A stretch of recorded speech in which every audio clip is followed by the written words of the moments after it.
महाराष्ट्र नवनिर्माण सेना के सदर राज ठाकरे आज शाम महाराष्ट्र के औरंगाबाद जिले में एक जलसयाम से खिताब करेंगे।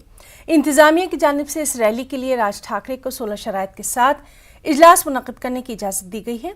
पुलिस की तरफ से ये कहा गया है कि खिताब के दौरान कोई काबिल एतराज या तकलीफदेह तबसरा न किया जाए।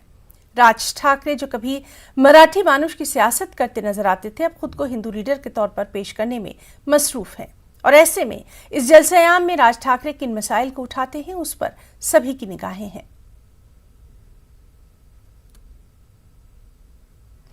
औरंगाबाद में राज ठाकरे के जलसे-आम पर महाराष्ट्र के वजीर दाखिला दिलीप वळसे पाटील ने रद्द-ए-अमल जाहिर किया। उन्होंने जलसे के दौरान अमन बरकरार रखने की अपील की।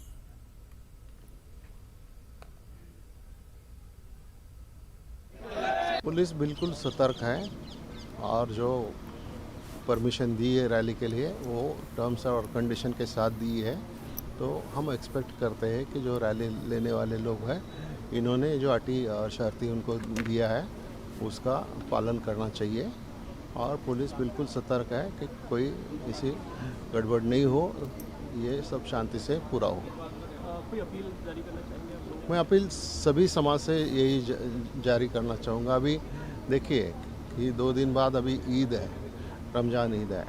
हमारे मुस्लिम भाइयों है या हिंदू भाइयों है, सबको मेरा यही अपील है कि अपने अमन की शांति रखने के लिए, शांति बनाने के लिए आप सबको सहयोग करना होगा कि छोटी छोटी चीज़ों पे ये राजनीति नहीं करके हमको सबको साथ में रहकर आगे जाना होगा।